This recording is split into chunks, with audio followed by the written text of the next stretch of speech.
Just go to law school, fix your life. You're so late. That's what I kept on hearing. And I just keep on saying, I'm not late. I'm just preparing for something bigger. What's one thing that you'd say really helped you get to the millionaire's lane by 15 years old? Mentors, definitely. My tip number one, experiment but base it on your strengths. If you're gonna experiment with your weaknesses, I would say that's a waste of time. How would you define YOLOing wisely for you? Just really, number one, being prepared for your future financially. But also at the same time, being focused on your present. You only have one life. Why are you gonna waste it? Why are you gonna waste your one life living for someone else? As someone who's achieved all of that in her life, how was your early 20s like, or what they call now the defining decade, to get to this point? My early 20s, it's crap.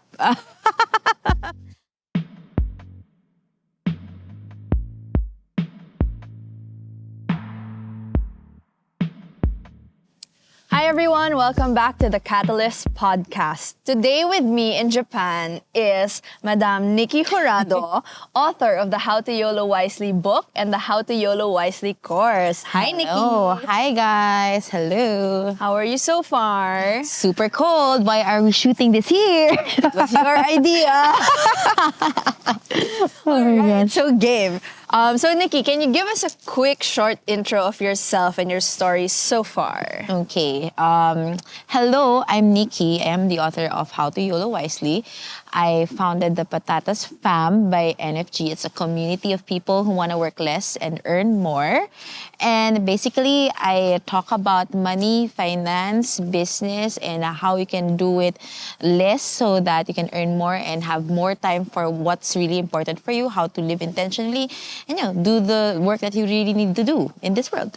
I love that. And guys, she's just in her early 30s. So as someone in your early 30s, and to many people, seemingly have achieved a life that are life goals already because she always travels, she's working a little, but a lot of people say she's super goals. So with that, as someone who's achieved all of that in her life, how was your early 20s like, or what they call now the defining decade, to get to this point? My early 20s, it's crap. I lost a lot. I lost most of my money in my 23rd year when I got into the wrong relationship. So I think I should be putting more context here. I really started early. That's why when people approach me and say, Nikki, I want to be like you, I don't know what to do, I always have to give them the context because I don't want them to think that there's something wrong with them or something special with me. The only difference, or I would say my biggest privilege, was being able to work really, really early. I started working when I was 6 years old because of circumstances in the family. And that gave me the opportunity to meet a lot of business people, Chinese-Filipino business people in Quiapo. And when that happened, I was able to ask a ton of questions and apply them in real businesses. That's why by the time I turned 15, I was already in the millionaire's lane. And by the time I was 17, I was already in the Forex market, which made me a decamillionaire.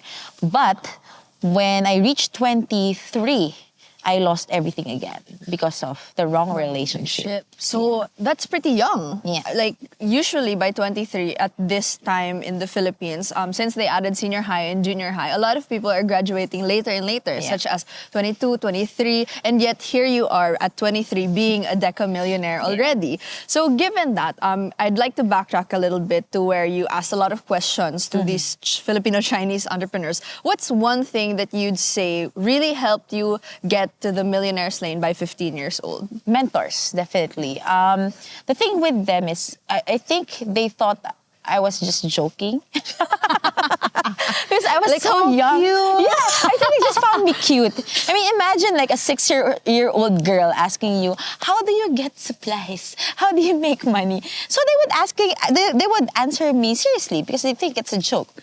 They never know that I would eventually actually contact their suppliers, start my own thing. But yeah, when you're young, I think you're given that I would say a superpower, not a superpower, like a booster, that people won't judge your intentions because you're young. They think you're just being naive. So you can ask anything and they will answer you without filters. Unlike if you're an adult already, they will always ask, what are your intentions? Why you're asking those questions? So I would say that's one of the luckiest part of my life. I was able to ask real questions to real people and they gave me real answers. And of course, action plays a big role because anyone can get the answers. Now, we have Google, you have access to those things already, but not everyone would take action. Interesting that you say that being young has a lot of benefit because the naivete per se is something that a lot of adults will easily give or supply to. How do you contrast that against the feeling of many young people with imposter syndrome when they're placed in seemingly high positions already at such a young age? Imposter syndrome. You'll never lose imposter syndrome. But I did read somewhere that the more you feel imposter syndrome, the more legit you are. And if you don't feel imposter syndrome, the more you'll have to learn. Because people who know a lot actually understand that they don't know too much. That's why, diba, in Filipino, we call it acne. Alam ko na yan. These are people who disrupt their learning process, their progress, because they think that they already know everything. So if you're feeling imposter syndrome, I would say that that's a good sign. Because that means that you're growing. That means that you're learning. You're realizing that you're just a small piece of this big world.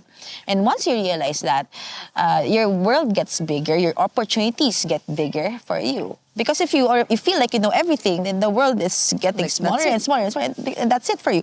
Your opportunities, they're getting lesser also. In some way, imposter syndrome is like the first sign to showing you that you're actually on the path to growing. Yeah. Because it's something that you've never really done before. And I also think that a lot of young people, they misunderstand imposter syndrome with fear and excitement. So if you think about it, fear and excitement, they have the same symptoms, the same feelings. Your hands get colder, you start shaking, you're sweating. you start feeling these butterflies, right? It's the same, but you just really have to distinguish, is this fear or is this excitement? And I think if you're able to transform fear into excitement, a lot of doors will open for you.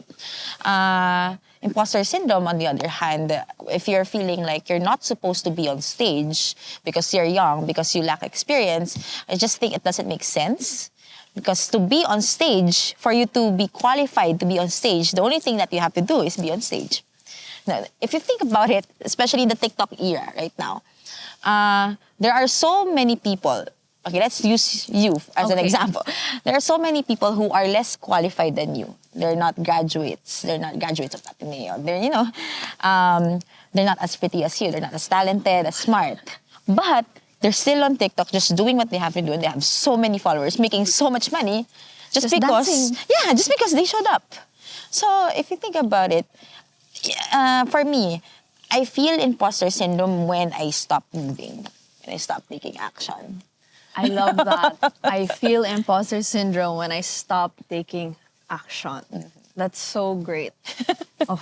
Okay, so you mentioned from 15 to 23, this is what really took you from being a millionaire to being a deca-millionaire and then losing it. Yeah. So how was that whole process in between like for you? And you mentioned if you know how to transform your fear into excitement. How did you do that during those times? When I was 15, my training was really in business building.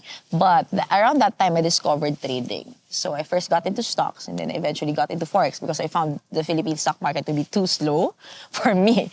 That's how I got into Forex. And then it really just escalated quickly from there. Because once you see any kind of skill or business that works on leverage, like the Forex market, I know you're familiar with this, everything just goes really, really, really fast for you. And that's how I gained so much money in like less than 5 years compared to the many years I had, 10 years building my money with business. But that's also why I think I lost all of my money. Because in my mind, it's so easy to make money, which I think is a double-edged sword. You know, if you believe that it's so easy to make money, then it would be so easy for you to let go of Lose money also. Yeah.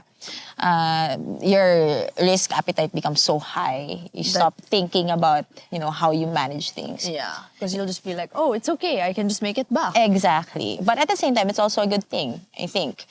Because if you believe that money it's hard to make money, then it will be really, really hard for you. But if you think that making money is simple, then it will be really simple for you. So from there, I got a lot of money, and then by the time that I turned 23, I was still in the physical business game. I was in the music industry. I was also doing Forex. I was also in real estate. I was also in insurance. I was doing a lot of things. And a lot of those things were tied up with my boyfriend at that time. So when I had to make a decision between leaving him, because he was physically abusive already that time, it was really not about the relationship with the guy, but my relationship with money. Because I didn't leave him. I stayed with someone physically abusive for like a year because I was so scared that if I left this guy, since we shared everything, I would lose all of my assets, I would lose my investments, I would lose my money. I don't know what happened. Just one day I woke up and I just decided, you know what, I can start from scratch. So I left him secretly. He went home, I'm not there anymore. I left the house, and when I checked my bank, I only had less than 100,000 pesos, and that's when I started from zero again. So from that point, all the way to the relationship, was there ever a time where you suddenly doubted and looked at all your money like, whoa, Yeah. what is this feeling? Yeah. So in other terms, your identity was lagging behind the actual money being made.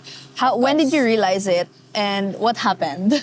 Oh, of course. I think imposter syndrome played a role. My age also played a role. Because I knew that what I was doing, it wasn't normal. I was still in school.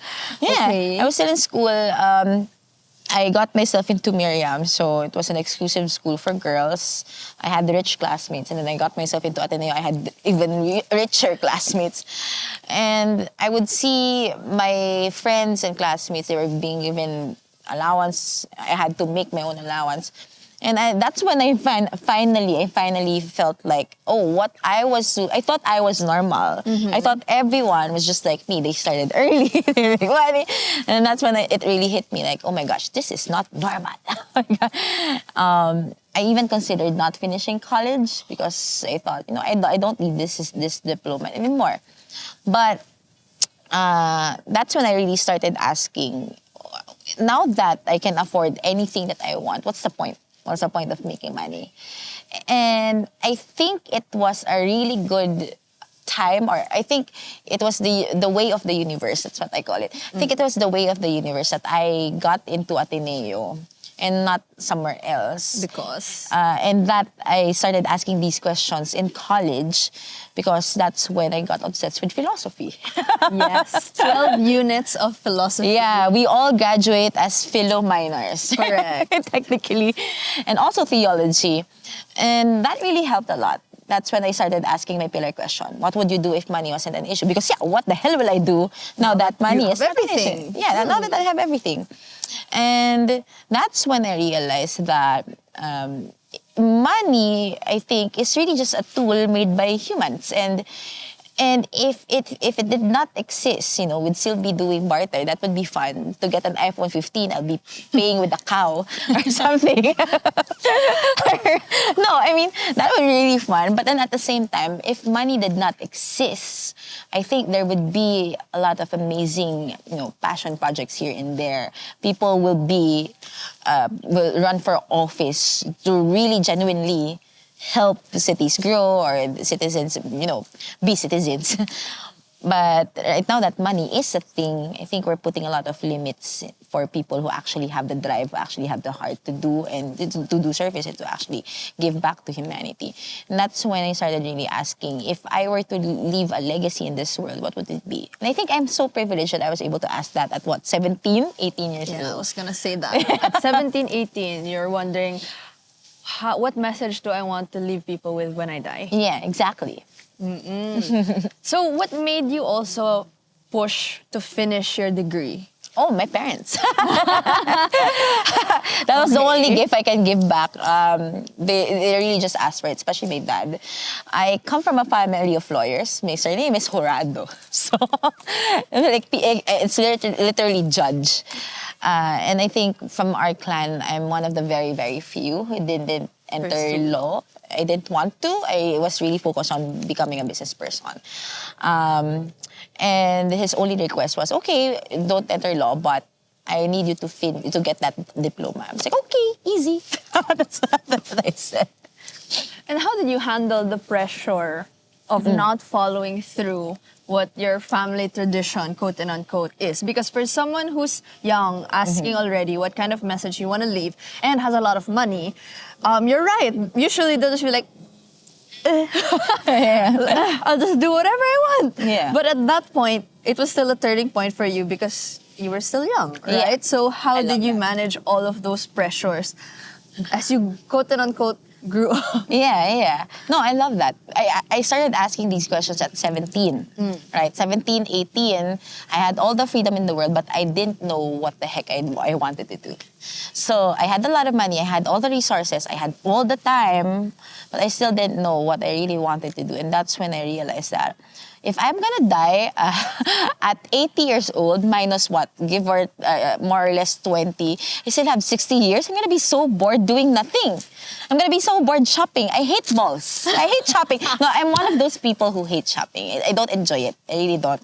I find it boring. My boyfriend's reacting. My spender partner is reacting. No, I really don't enjoy it. So if I remove the shopping factor from money making, what the hell will I do for the next 60 years until I die? Exactly. Right? And that's when I really started asking, like, how exactly am I gonna live my life? If I'm just gonna take up law just to make my parents proud, or just so I can satisfy my dad and say I have 2 lawyers now, because my kuya is also a lawyer, I just don't think it's worth the 60-something years that I have in this world. So that's when I decided that if I were to do anything, like if I had that 60 years, if I were to do anything, it's gonna be an investment really for me. I'm gonna make sure that it's something that I want. It's something that I decided on. And that's when I realized that the only life that I have, it's really mine. And that's my non-negotiable. All of my decisions should be mine. I love that. Oh, the phone!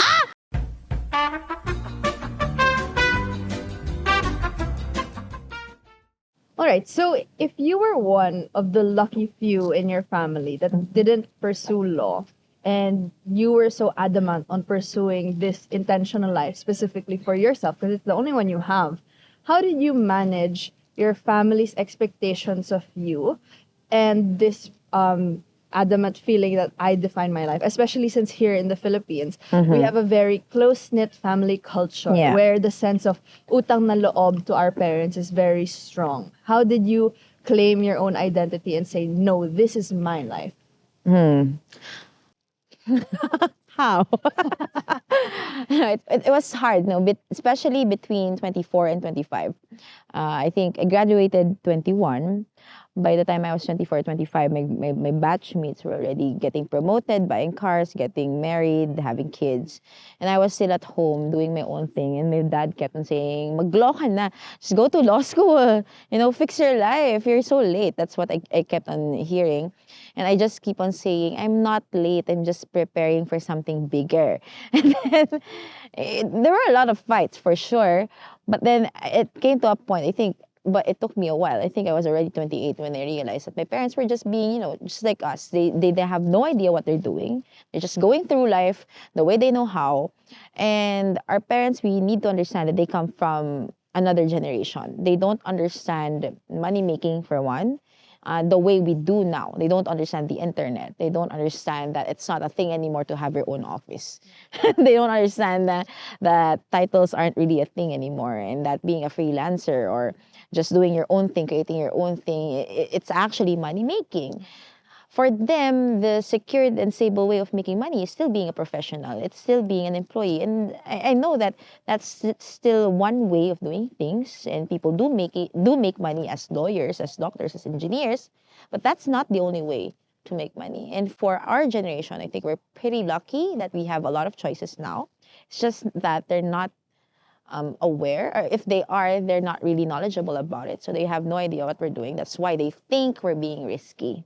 And when I realized that, I learned that, my parents, they're doing it out of care, out of love. They don't understand what I'm doing, and that's why they're scared for me, and that's why they kept on pushing that I would take, what seemed okay for them. Yeah, what seemed stable for them.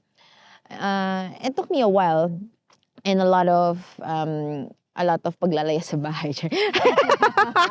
A lot of, those teenage rebellious moments. Wow. But I think when I reached my 30s already, I brought it up again with them. No, my 28, not even my 30s, 28 year, I brought it up with them again. I told them I was very hurt during that time when you were doing this to me, la la la la la. And to my surprise, they didn't know. They didn't know that I was hurt by what they were saying, by how they said it. I told them that I felt like you weren't supporting me because you think that I'm not someone who will amount to anything, yada, yada, yada. And they were surprised. They were really surprised. And I guess I'm also blessed with a set of parents who are willing to talk, because at that time they were willing to apologize. They were very human. And it made our relationship closer. That by the time that I got into my 30s, I started setting up dates with them. I started giving them gifts. I started, just spoiling them entirely. And now they don't even ask about my work or whatever because they're very happy with my gifts. So, they're very supportive. And in one of my book signing even, my dad was there lining up with everyone else. I cried. I was really happy. Yeah. Was that the first time? Yeah, that was the first time. You mentioned earlier how the internet now gives us a lot of options. Yeah. And I think during your time, it was the start of the internet Yes. starting to boom. So you were able to capture the rise of the trends. But now in 2023, let's say, there's so many options, wherein a lot of people are bombarded every single day with many options of how to make more money, what they should do to succeed, etc., etc., etc. Yeah. And what ends up happening is analysis paralysis.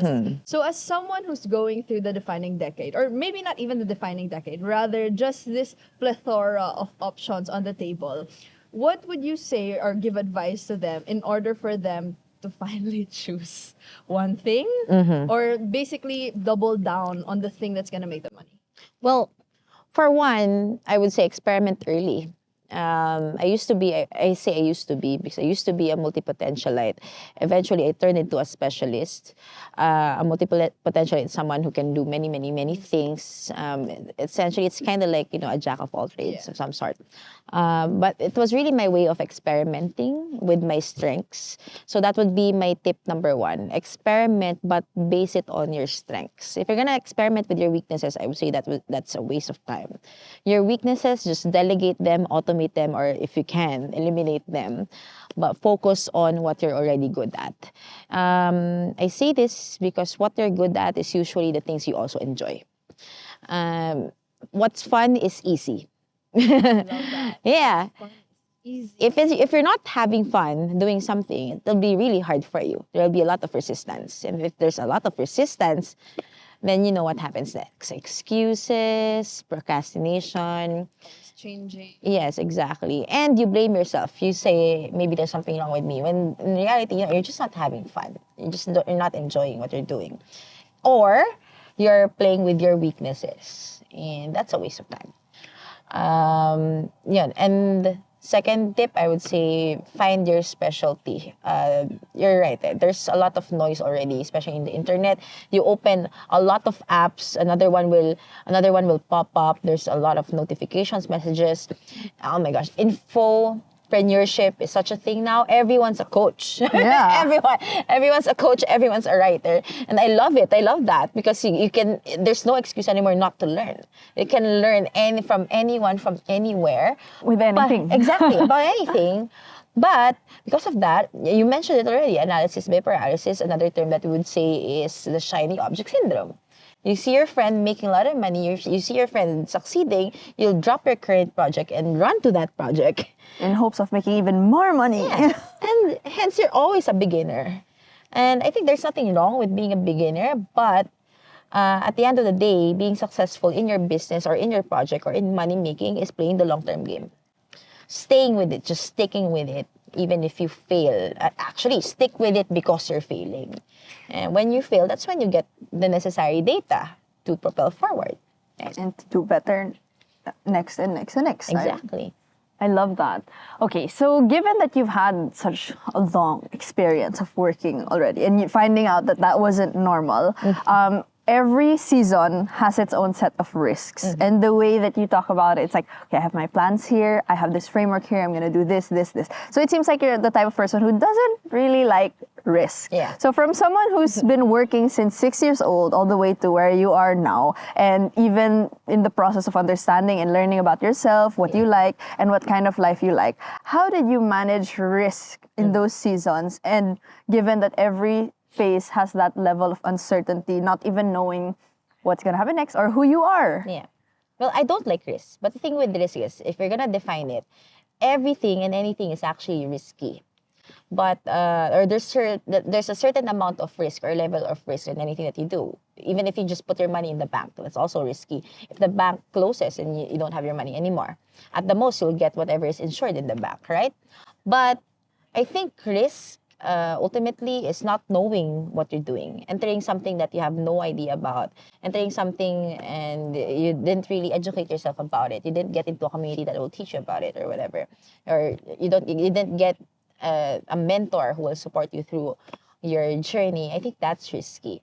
So I only really entered something that, number one, I would enjoy, something that I love. I never started any, and I never will. I will never start any business that I think will make a lot of money, but I'm not really interested in it. Because if I'm not interested in it, I won't study it. And if I don't study it, it's going to be so risky for me. So that's how I define risk. So throughout the years, even until now, I only really enter things that, I will enjoy learning about. And that's why, through that definition of risk, you were able to confidently get back into the millionaire's lane despite losing everything at 23. So how did you do that? And was it smooth sailing after that? Of course not. When I lost everything at 23, I had a few thousands in my bank.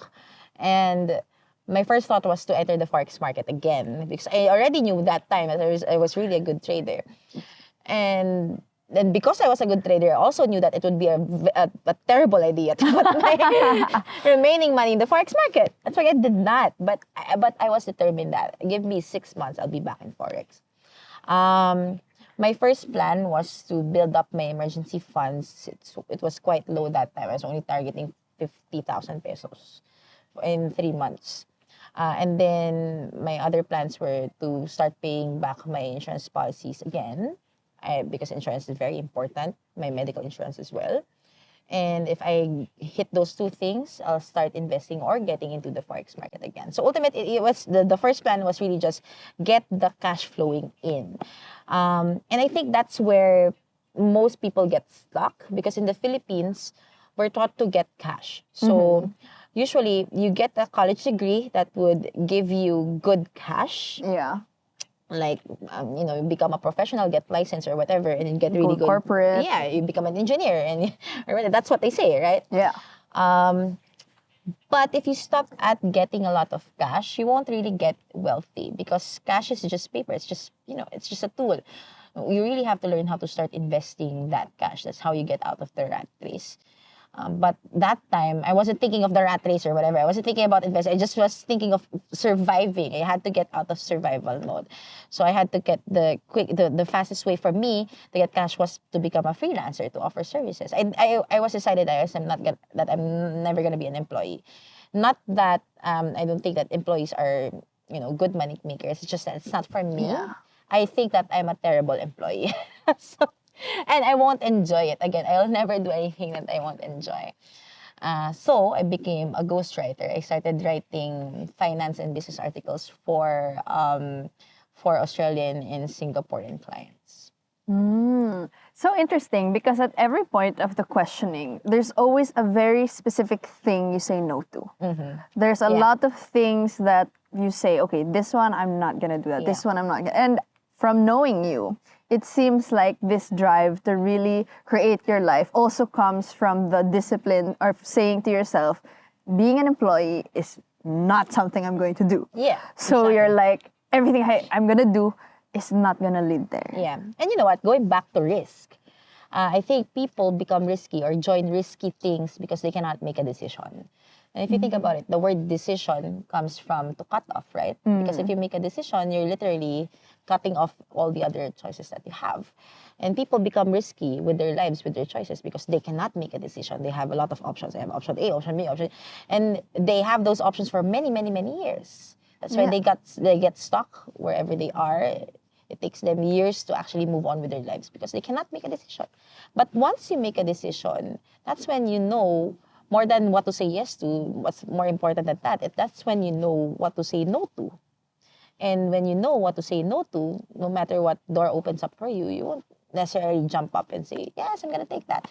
And, you know, people who say yes to everything, they're risky money makers. They're not really going anywhere. Exactly. And with what you said, it seems like for those who have a lot of options that can't really decide, ultimately what they're risking is a life that they could have lived or a life truly authentic to themselves. Yeah. So it all depends on which one you're willing to risk even more. Yeah, I think it's also a very Filipino thing. In what sense? Being afraid of saying no. We don't like saying no. That's because true. if you say no to people, if you say no to your barkada, your friends, your family members, you look like a jerk. Yeah, you're considered selfish. Exactly. Even making choices specifically for yourself, despite even it being your only life, is considered selfish. Exactly. And that's why the whole trend of how to YOLO wisely, I think you were the one who started that. So for you, coming to that term, how did you come up with it and how would you define YOLOing wisely for you?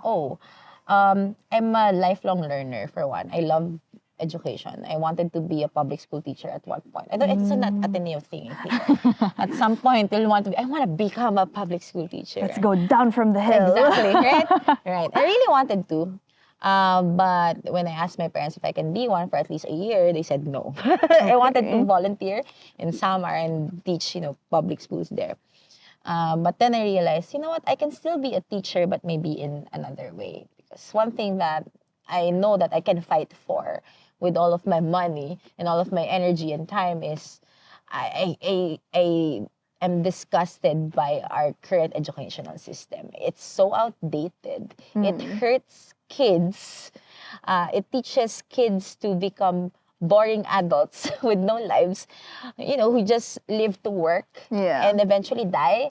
And for that system to still be in place and intact for so many years, I think we just have to stop it at some point. It's just not working anymore. Maybe it used to work, but it doesn't work anymore. That actually came from, historically it came from the Prussian system. That worked for the industrial age. Yeah. That's how we got the 8-hour rule. Yeah, from Henry Ford. Yeah, but our jobs don't look like that anymore. And it's so ironic that Prussian also sounds like prison because that's exactly what the current educational system is. You go to school, you go home, you go to school, you go home. It's no different from being in prison.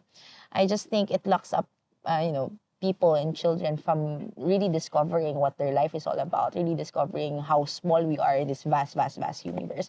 Because we're all just focused on getting good grades, eventually trying to survive, essentially. Exactly, trying to survive, getting that diploma, becoming a good employee, and then somehow retiring magically, and then dying. Passing it on to your kids, Exactly. and then that's it. I'm content. That's why I'm not surprised that people are so driven to have money for the wrong reasons.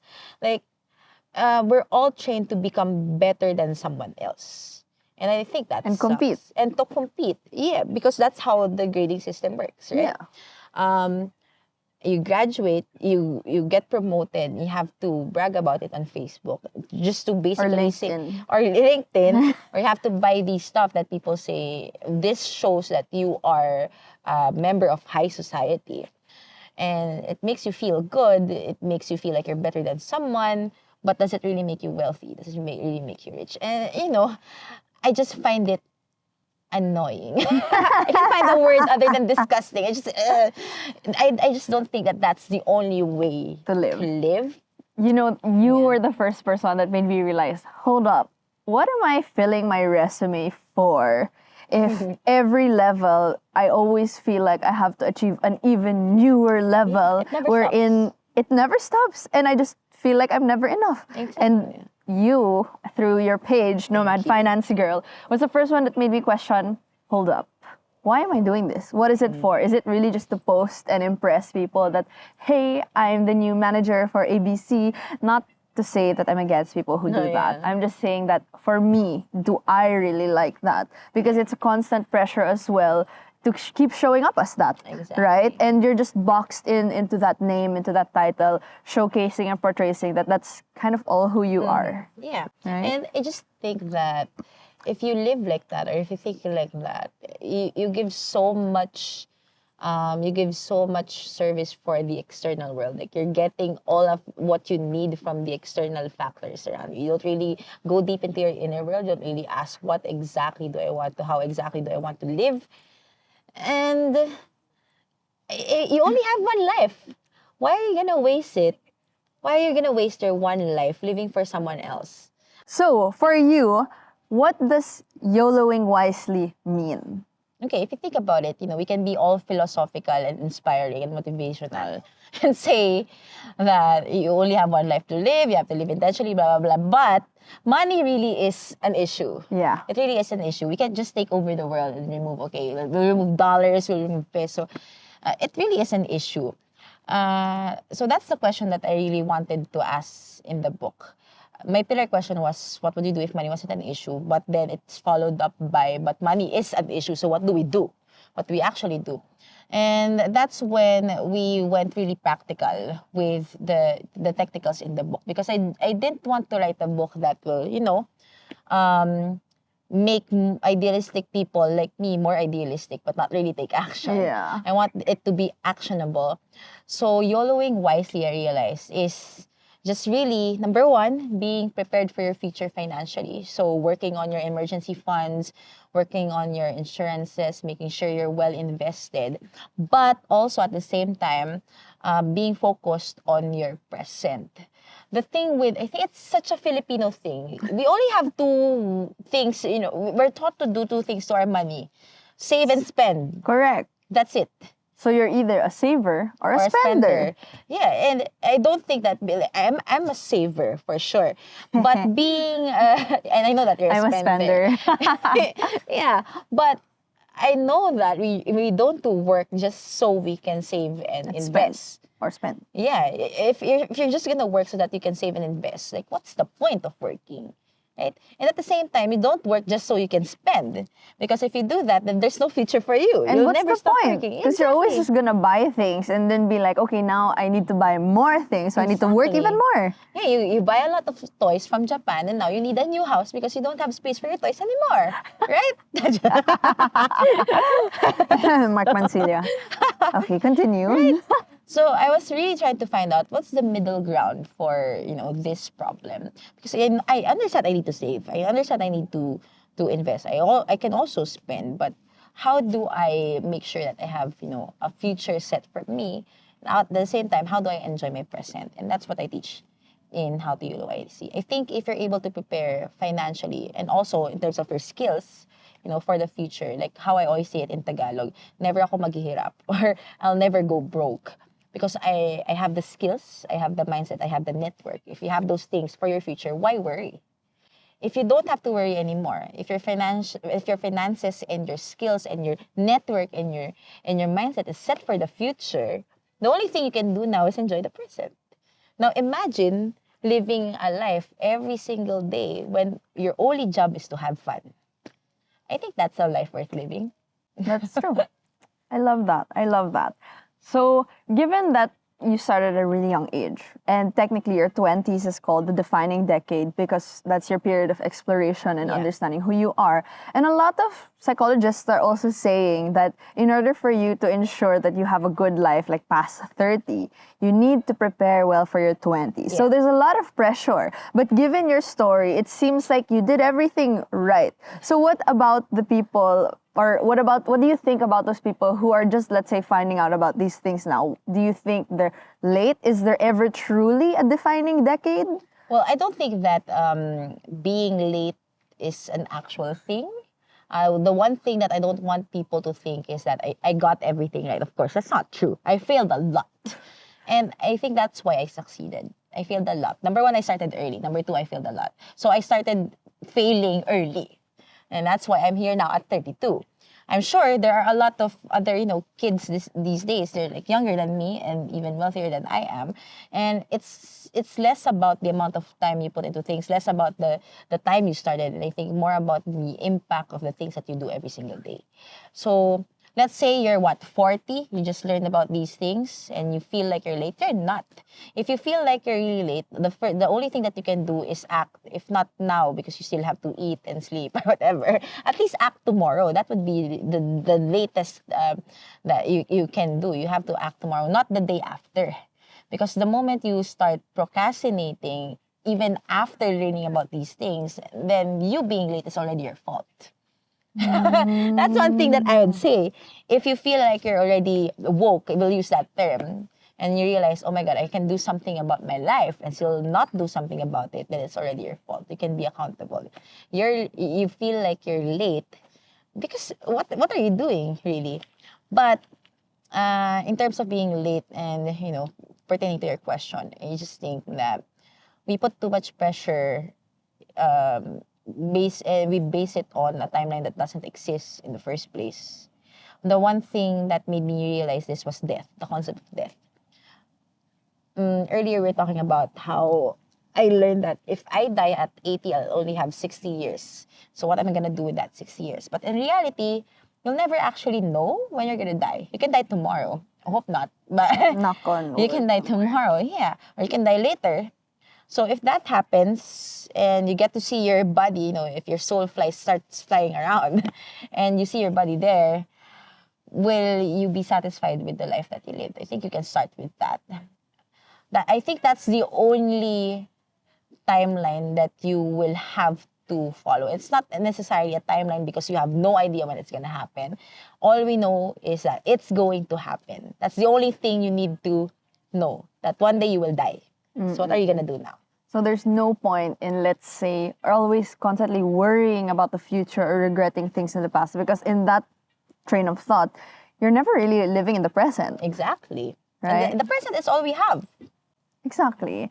And with your train of thought right now, it just clicked with me right now why you mentioned earlier that you at a young age and asking all of these big entrepreneurs these questions was such a big factor, simply because of the fact that you had the opportunity, or there was more leeway to fail. Because when you were younger, it's like, oh, she still has time. Yeah. Quote and unquote, she still has time. And by the time you, quote and unquote, got it right at 20s, it was an expectation that you had to. So at every stage of, let's say, your early 10s, then your teens, then your 20s, there's an expectation for you to be a certain way. Yeah. And yet so many people who are younger fall into the trap of imposter syndrome. Exactly. And so they never really take the action that only in their 20s they realize they should have taken in the first place.